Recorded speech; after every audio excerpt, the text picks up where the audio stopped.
Welcome to my Sunrise on the Reaping reading vlog. I am outside because I was going to open the package outside. The package was already brought inside by the time that I got up and saw it, but I brought it back outside.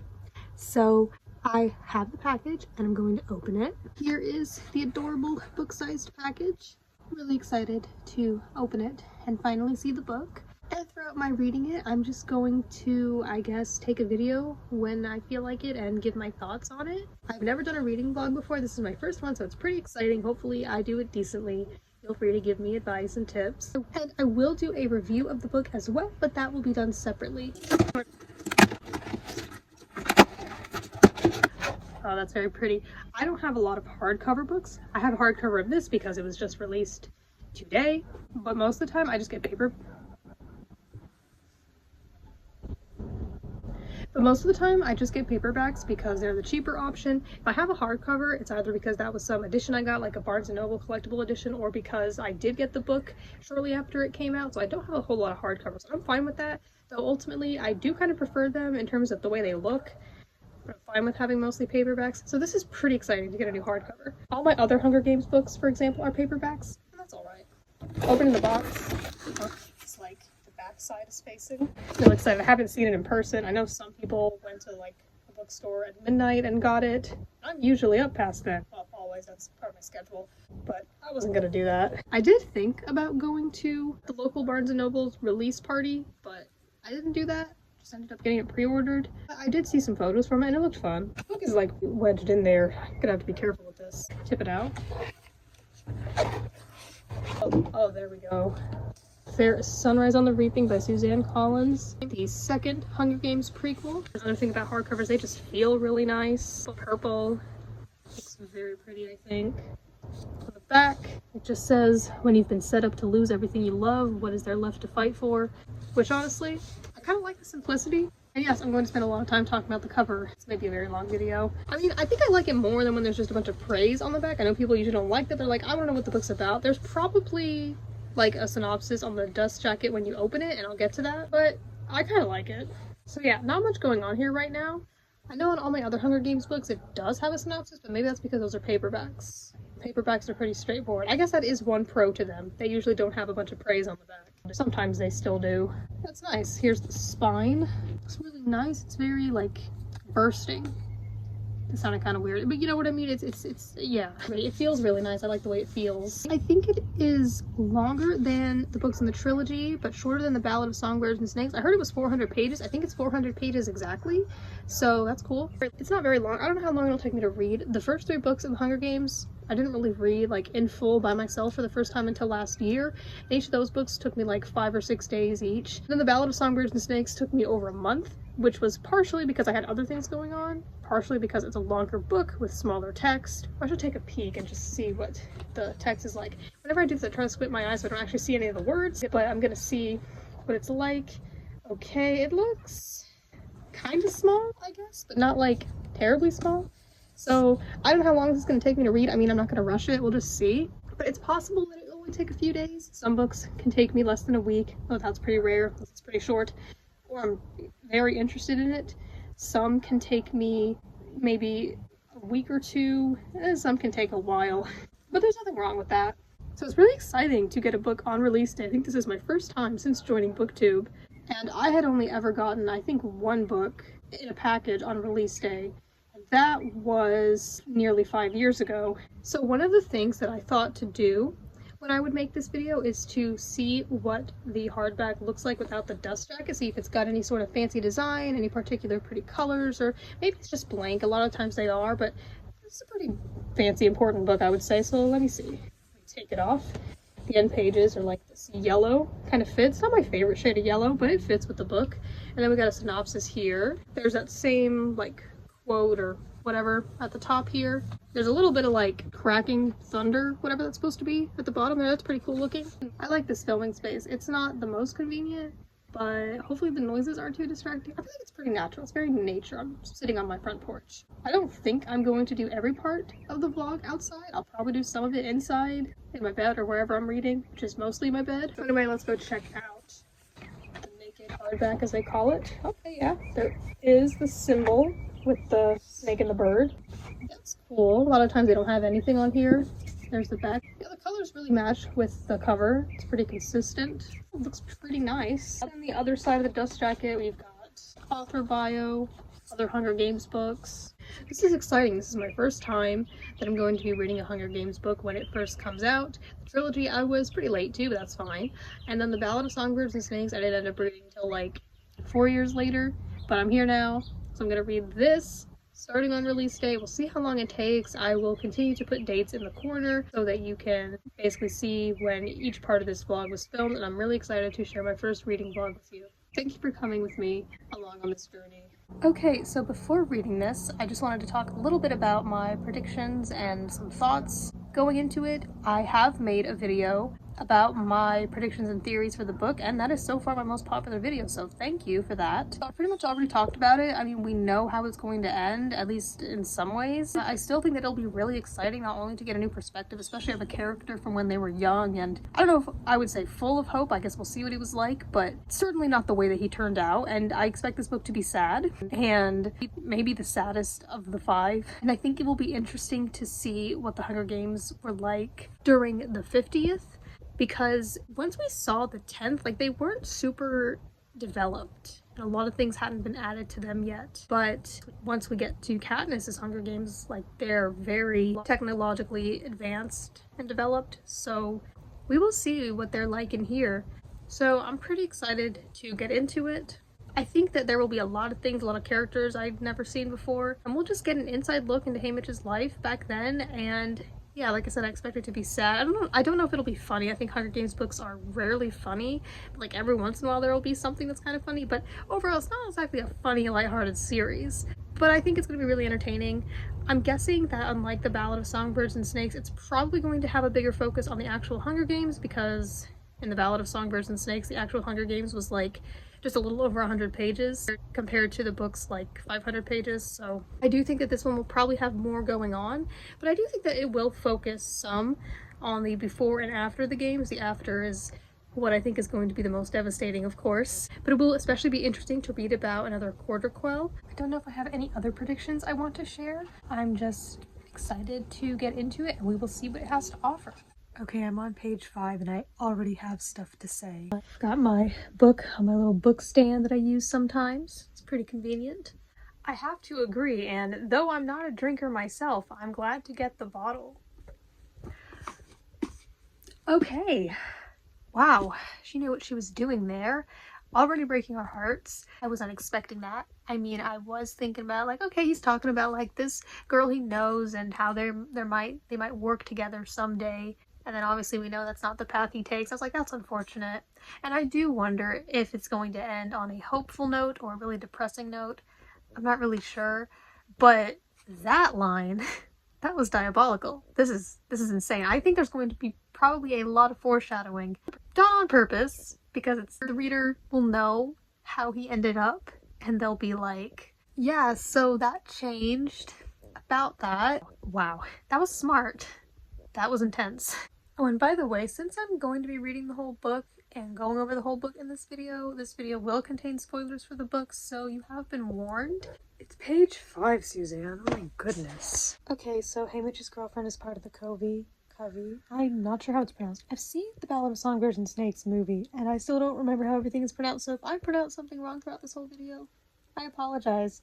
But anyway, maybe we'll get some answers to what happened to Lucy Gray, because that was something that bothered me about the Ballad of Songbirds and Snakes. She kind of just disappeared, and there was like no closure. So I would kind of like an answer to that. Or at least she'll probably be mentioned. That'd be cool. Okay, so Haymitch has a friend named Burdock. Who is Burdock? This is something I don't think I thought of, but other people brought up that Haymitch probably knew Katniss's parents and was maybe even close friends with one or both of them.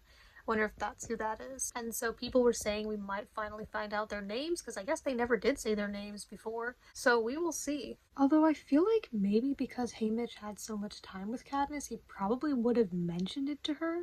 Or maybe not. Okay, Burdock is singing. I'm pretty sure that confirms it. This is Katniss's dad. Yep, Burdock Everdeen. There we go.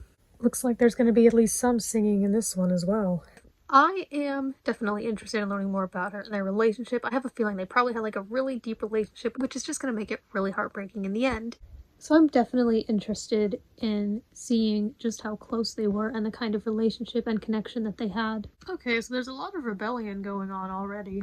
So none of the Covey sing in public? That's definitely different from 40 years ago.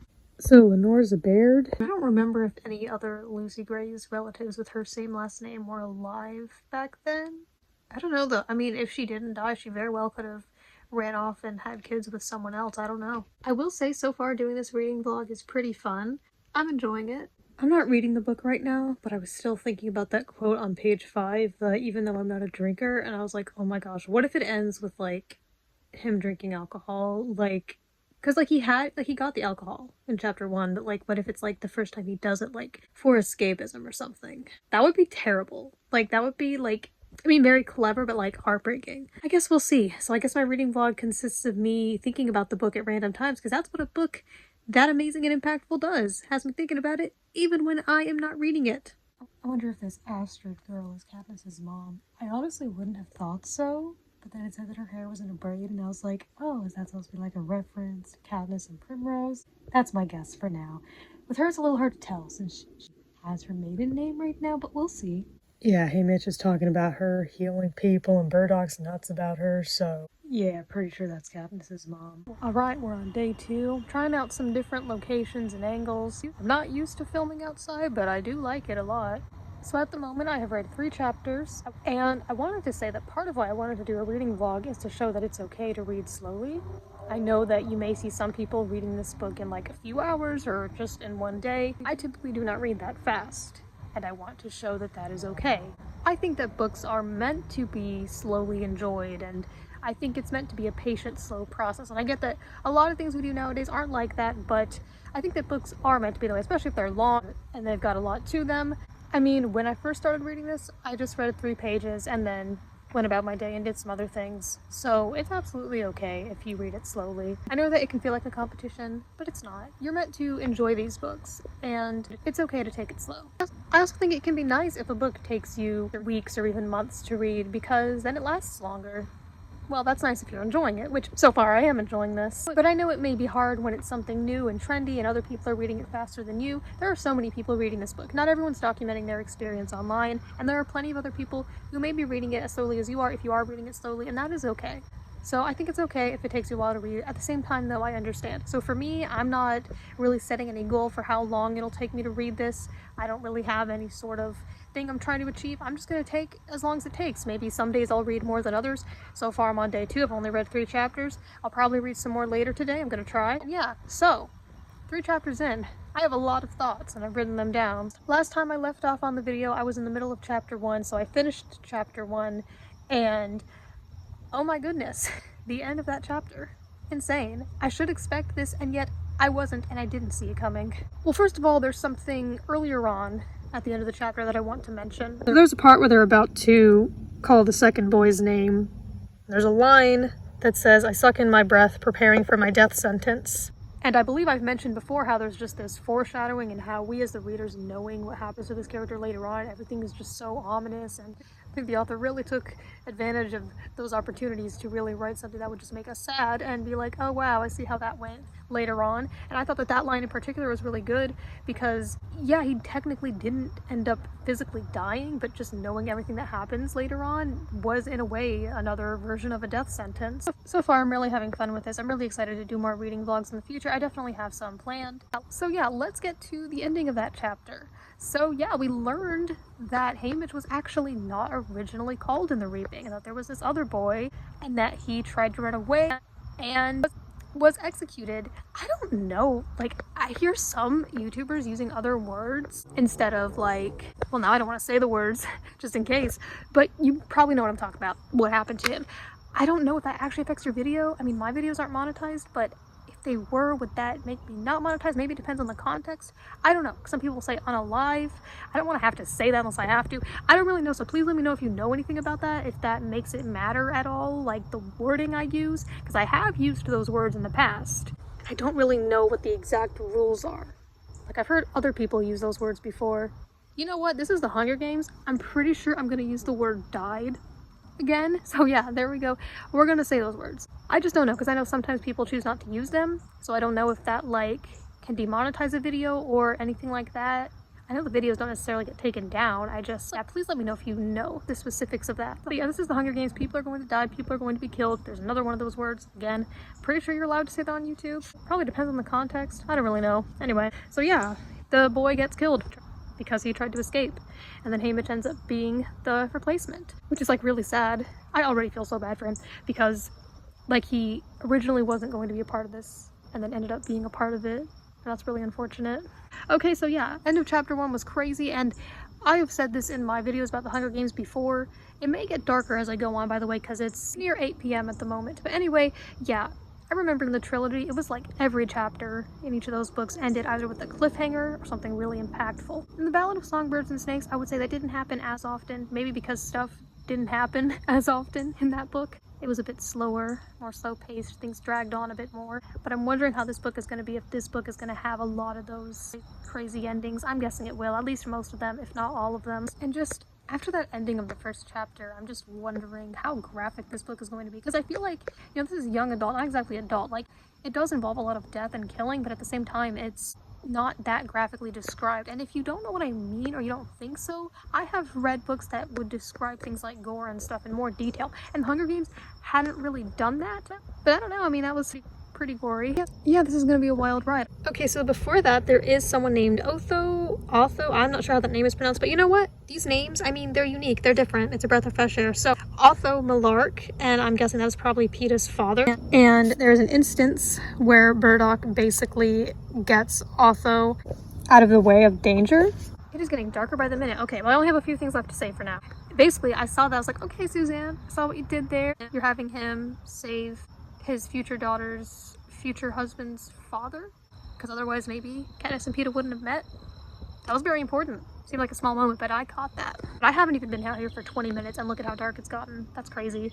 Okay, anyway, next thing I wanted to say, I think you can see me even less now. Soon you're not gonna be able to see me at all. I mean, the sky isn't even that dark.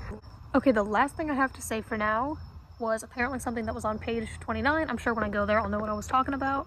Oh yes, of course, it was something sad. So this is when Haymitch is on the train after getting reaped, and an assistant on the train, so it says, one of the assistants appears with a tray of glasses filled with a pale liquid. He accidentally offers one to me, champagne, before he realizes his mistake. This is another good example of the foreshadowing. Like, Haymitch didn't even know that that was champagne. Like, he just described it as a pale liquid, and that's crazy, just how little he knew about alcohol back then. Okay, that's all I have to say for now, and you can't really see me anymore anyway, so I will come back and update you when I've read some more. I'm back outside. I missed something in my notebook. There was something on page 45 that I wanted to mention. At least I can use the flash here. So Lucy Gray is indirectly mentioned here. So Haymitch actually talks about her because they're talking about their mentors, and mentors are people who have won previous games. And they're like, well, we don't have anyone. But it's interesting to see, because after reading the Ballad of Songbirds and Snakes, we know that Lucy Gray's games were kind of just like, sort of just hidden away. And she wasn't like glorified like the other winners.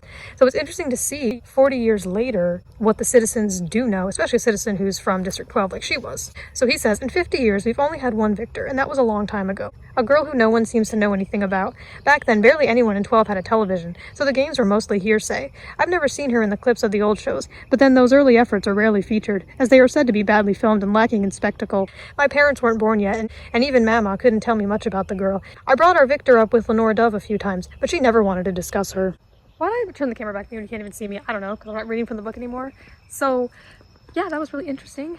Hopefully they will say more about her. Maybe we'll learn more about her. Seems like Haymitch doesn't know very much about her either, but she has been mentioned, because we know that's definitely her that they are talking about. And it's interesting seeing that Lenore Dove didn't want to talk about her, as if that just kind of sounds like she's like an uncomfortable topic, or that she's controversial, or that she betrayed them or something like that. So I'm really interested to see if we learn anything else about that, or maybe that'll be all that's mentioned. Maybe that's all we're getting from her, especially because Lenore, I believe Haymitch had the same name as Lucy Gray, so I don't know quite how they're related, but we'll see. Hi, it's day 3, and right now we are pretty close to my usual filming spot, but not exactly in the same position or angle. I am currently 5 chapters in. So in this book we've got a lot of new characters we had never seen before, and they're pretty interesting. But first I wanted to talk about Maisie. So I feel like she is trying to be painted as like this spoiled rich girl, but I do think she's interesting because I do like how she will stand up for herself and speak her mind, even if it's seen as being rude. I mean, it's not so big of a deal, I think, if you're rude to like the people of the capital because they're crazy. So I do like how she's like bold and brave and stands up for herself, especially because Haymitch he's similar to Katniss in some ways, and I think that was intentional to make them similar, just the way that they're both just kind of like, it is what it is, there's nothing we can do about this stuff, and then they've got a friend, or in Haymitch's case his partner, who is the more outspoken and more like things don't have to be this way kind of person. Drusilla is interesting too. She's basically this book's version of Effie, but I think the author has shown that she is not quite the exact same personality. I think that she is a bit more nasty, and I don't think Effie was ever, I would say maybe she was viewed as bad, but I think she eventually kind of, was on the good side. I don't know if I see Drusilla having a change of heart, though. She definitely seems to not care, and yeah, she genuinely seems like a nasty person so far. But there's a quote on page 51 from her that I wanted to read. She says, "I hope you do win. You have no idea what's in store for you then. You know nothing." Which, being familiar with the series and knowing what it's like for the winners even after they've won, which sounds like a good thing, we know that it is indeed maybe even worse than if they had just died in the arena. I mean, they are still alive, but at what cost, And so I think that's a good line because, yeah, it's pretty bad for them whether they win or lose, but perhaps even worse if they win because now they're still suffering. My cat has joined the vlog. He's currently sitting on me. Okay, so we're introduced to these people who are Haymitch's prep team, and one of them is someone named Vitus. And here it says, "And Vitus promised his mother he'd help her decorate for her Hunger Games party tonight." I think that's another great line, and I like how it's said just in passing, casually, as if it's normal, because to the capital people that is normal, and they've done this before, like in Catching Fire, when they show Katniss the drinks that they take so that they can throw up so that they can eat more, whereas, where Katniss is from, they're starving, and it just shows how different the capital people are from the people of the districts. So I think that was another really good example of that, and I see that is still being done in this book, because apparently the capital people have Hunger Games parties, which is a little wild, but it's interesting just how normalized that is for them and how they just do not seem to care. So Maisley seems to be good at being loud and speaking her mind and being sassy and insulting people's fashion choices, but I'm just wondering how useful she's going to be in the arena. Like, you gotta have more than just saying stuff, so I'm interested to see what she can do, like, physically and in terms of strategy. Chapter 4, I enjoyed learning more about the different tributes. We learn in particular about a boy, I think from District 1. His name was Panache. I think that's a word I've heard before, but I'm not sure how it's pronounced, but anyway. Panache Barker. I think it's interesting to learn more about the different tributes, and for the characters, in this case the main character being Haymitch, seeing what he's up against and seeing what he may be worried or not worried about. And I just think it's interesting to learn more about the different tributes and the specific things about them.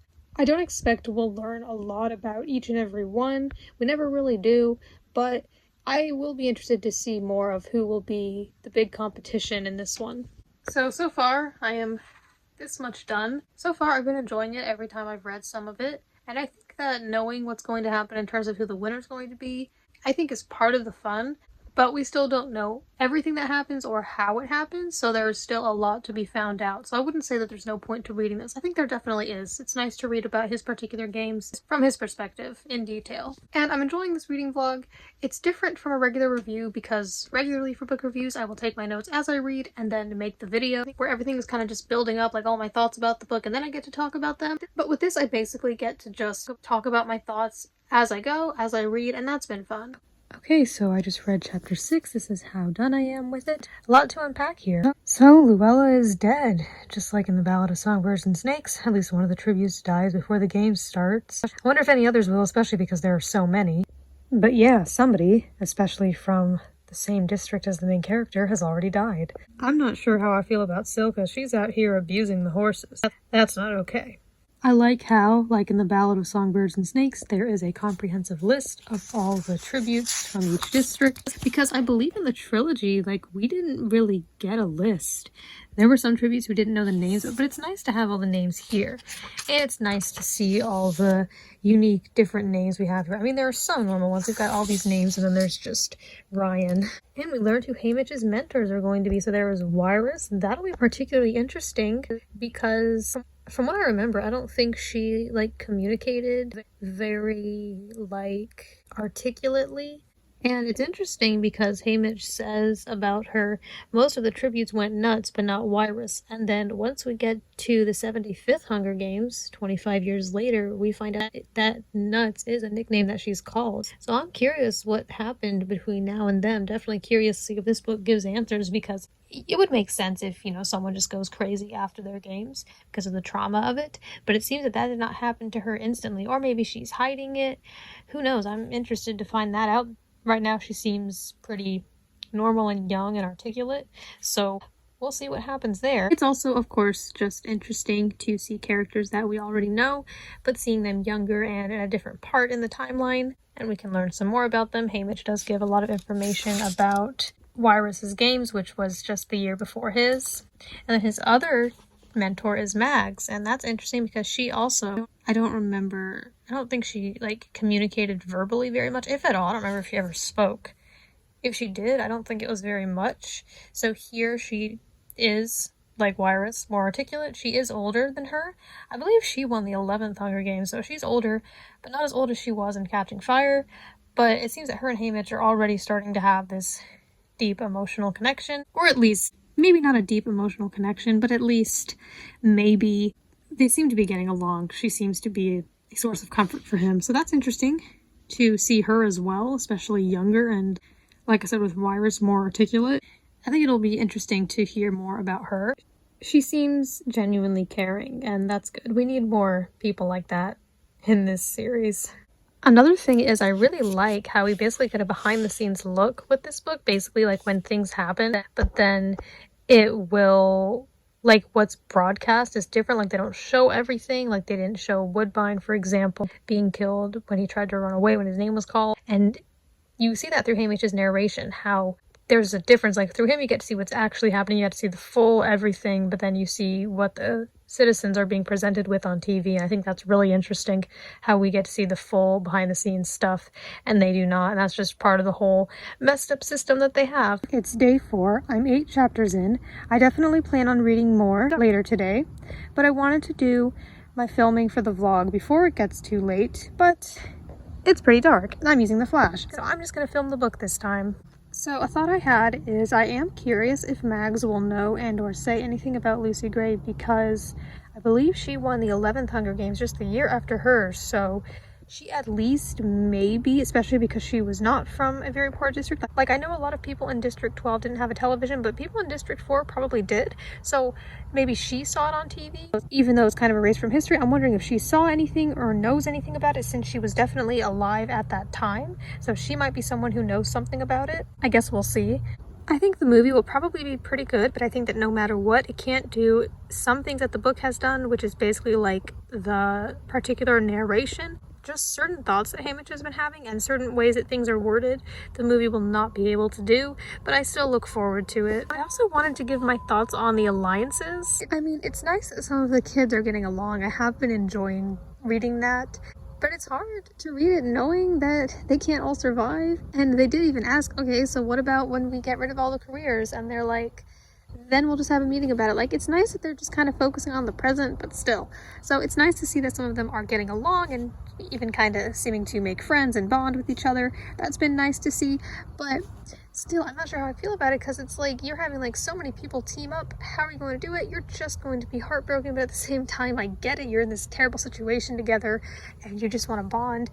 It's interesting. I mean, I'm not against them making alliances, but it's just like, I just don't think that's going to go well. And Ampert is a pretty interesting character. I think I like him quite a bit. And we find out that BT is in this and that he is his father. And even worse, he has to mentor him as a punishment, which is quite terrible and interesting.